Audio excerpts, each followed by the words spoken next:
We're just old school struggling. We're just old school hustling. Yes. So I've always shopped charity shops, mostly because of income.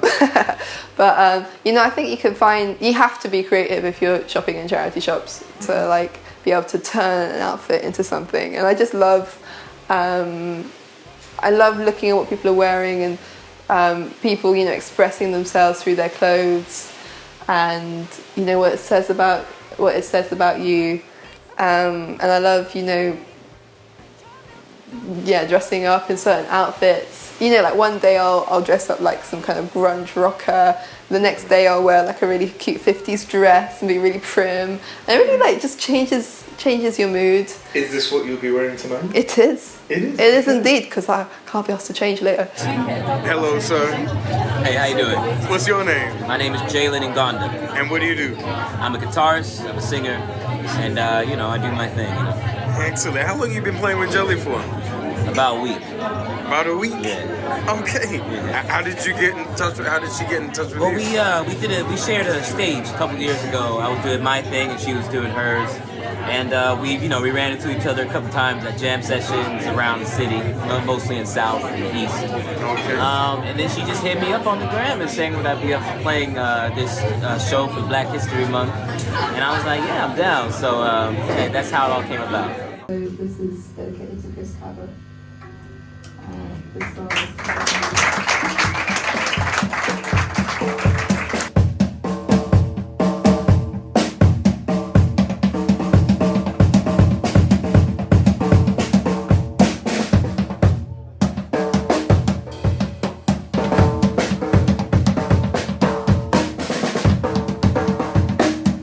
interesting. My main projects at the moment are All Day Breakfast Cafe, which is my all-female disco band. It's just about joy for me. I think you know, we've been friends. Fela Kuti and what was it? Or if not, much as the Fela Kuti were friends. I mean, we do not take ourselves seriously one bit. Like, you know, it's just about fun. That's the beauty of it, though, as well. Yeah. I find with that band. Yeah, yeah. I really like you guys. I mean, we've been friends almost since I moved to London, really. They were my first kind of musical friends, and we were all kind of similarly outsiders, I think.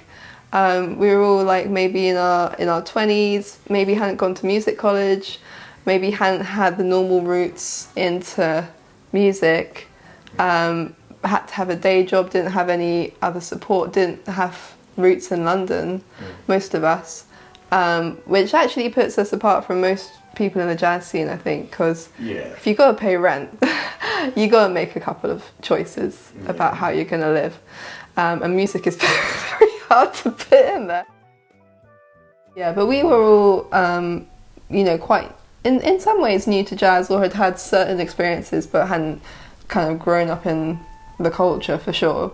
But, you know, just had a love of the music, which made us search for something beyond what would be our comfort zone, and we kind of found each other and held each other's hand as we went to jams, kind of vibe, and you know, jammed together, played together. And one day I had this idea, you know what, girls, like, shall we just make this band? Yeah, so I write the tunes for that, and I'm just about you do all the writing? I do all the writing, yeah. Okay. Although I'd love us to start doing some co-writes, but at the moment it's, especially because it was like all through lockdown, it was much easier for me to score the horn parts, basically, because I think if you want to have anything with harmonies, it's and stuff which is a little bit more complex than just say like a head or something. It's really hard to do that unless you're playing together regularly, and it wasn't possible to play together regularly until quite recently. So it's just kind of evolved that in order to do all the things we want to do in terms of live performance, I just got on MuseScore and put down all these cheesy bangers about, you know, stuff I would never write about for my own stuff. It's like, you know, about relationships and just being broke and, you know, all this kind of just angst, like disco angst, which, you know, for my own stuff, I'm trying to be all like, what's the Meaning of life. My other project, or one of them, is called the Forever Presence. And that was actually a lockdown spontaneous thing. And that was actually, I feel, the first time I could really write for jazz. Because I'd written stuff, but I didn't really have any outlet to play it. My band didn't quite suit that kind of thing, and the gigs we were doing were, you know, it wouldn't have quite fit in the set, and so I just had these songs which I'd never been able to play, I guess. But actually that whole project came out of grief and having lost somebody, and so it was quite, you know, quite personal, private songs. But we got together over lockdown for one day in the studio, just a bunch of mates again, and just put it down. And I was like, oh, actually, this isn't too bad. And it just somehow got the record deal for that. And but we haven't really. It's a shame we haven't really gigged much with that project because of various things. But yeah, that was like my first little spiritual jazz opportunity, shall we say. And then I have Jelly's Jams, which is my jam night, which is kind of constantly evolving. At first, it was actually because I was floating between so many different scenes, like the jazz scene and the post-punk or experimental rock, whatever you want to call that kind of London scene. And there were so many amazing bands, and I kind of saw that some people were doing slightly similar things sometimes, or there was like a slight energy which was similar. But they're just different scenes, you know, wouldn't come together. So at first I was trying to just bring a little bit of the like two scenes together by programming gigs. So I'd have a band like, say, Mermaid Chunky, and then Quinn Alton, or you know, like kind of stuff like that. And then had the idea of, let's just have a little jam with the band before as a house band. And see what happens with that. And, you know, with my experience with jams in London, as a woman and as somebody who was not very experienced with jazz, I just found them so difficult, very unwelcoming sometimes. Yeah.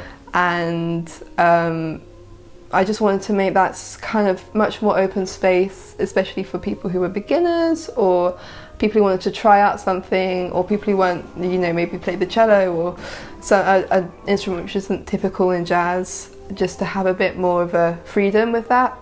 And it's now, the new Jelly's Jams formation is just a straight out jam, like a 3-hour session. I'm kind of building that and trying to bring in... Where is it? It's in Shoreditch at the moment. Okay. I'm trying to build it to, you know, bring in other creatives, not just have it as a music focus, but I want to bring in, you know, have people write poetry while they listen to music, or draw while they listen, or have photographers or dancers, or, you know, just have it as a bit more of a open creative space, which isn't just about, oh, let me just play these licks and stuff, you know, just having it a bit more conceptual and open, and people, you know, having artistic conversations with each other in slightly new ways, I think. So yeah, Jelly's Jams is ever evolving. I guess, like, for me, I love to be prepared, so making sure that I have everything in order, but I think it's all, a lot of it is who you're playing with, and like just checking that the vibes are going to be good, and then trying to just I try and have a little bit of a moment where I maybe breathe or stretch, or like just try and remember the big picture if I have time. You know, just remember that it's just music, and you're just trying to communicate with the universe. But, yeah, also you're communicating with the musicians on stage most of the time, unless it's a solo gig. And yeah, it's all in the preparation and having that relationship there already, I think. What about a recording session? Yeah, I mean, with recording sessions, snacks. Okay. The main thing. Being fully catered for with snacks. And you should see my snack bags. They are like... Do you have an assortment? Sweet, salty, healthy, yeah. cake, chocolate, Okay. Prepared. Yeah. Being prepared in the Snack snack. bag, and again, like we oftentimes do like a nice breathing exercise before we do a take, and yeah, just remembering to focus on breath and snacks. I think it really depends, but you know, if you're not having fun, if you're not creating for your soul, if you stop growing as a person, then you should stop. But I'm still trying to work out what I'm trying to do with music and get out of music and work out a life of music. But I'm still wanting to do that at the moment. Off days. Just seeing where this takes me.